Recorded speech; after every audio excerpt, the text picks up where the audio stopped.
Okay, Dr. Clare Johnson, thank you for joining me. First of all, how did you discover IASD? Well, I was doing a PhD on lucid dreaming as a creative tool. It's like the first one in the world to be on that subject. And it was very unaccepted in those days. You know, some people didn't even know what lucid dreaming was. And so I went to a couple of conferences in the UK where people were asking me, what, how can you be lucid dreaming? How can you be doing your PhD research while you sleep? That's preposterous. And then finally, thank goodness, I discovered IASD. And when I first came to an IASD conference, I was just so uplifted because it was like, finally, I can talk about this.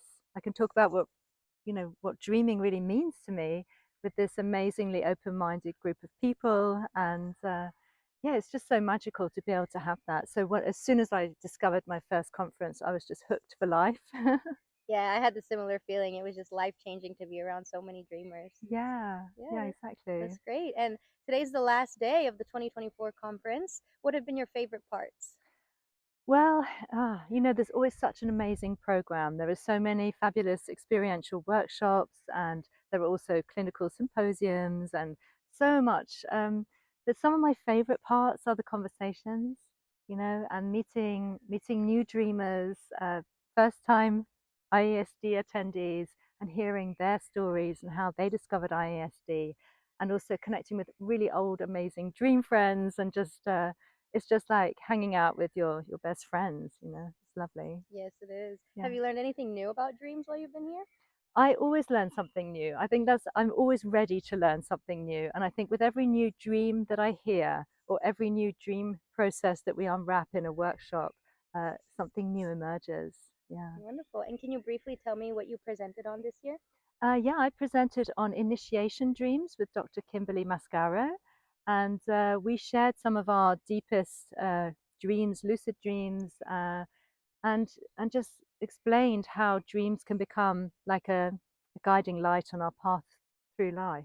Yeah. Yeah, that's beautiful. Oh, and I also did a workshop on power animals and wise dream guides, and that was super fun. Everyone turned into their dream animal, and then we went around the room as our dream animal and encountered other dream animals who had messages for us. And that was actually very profound for quite a lot of people. They came up to me afterwards and said, I heard exactly what I needed to hear from the bear that approached me, or the tiger, or whoever it was. So it was a very kind of fun, simple, yet profound way of working with our dreams, embodying animal energy. That's great. That's so rewarding to hear people's amazing feedback, I'm sure. Yeah. Great. And do you have any advice for people considering coming to the conference for the first time? I'd say definitely come. You're so welcome. Everybody's welcome here. It's a really good vibe. There are just so many lovely people that you have yet to meet in your life. And if you're attracted to dreams and you want to learn more about the soulful element of dreams or the clinical element of dream work, you can just come to the conference with an open mind and an open heart, and I think you'll love it. Great. Yeah. Thank you. Well, thanks for chatting with me. It's been such an honor to meet you and all these other pioneers and new dreamers as well. So I appreciate that. Thank you. Thank Thank you.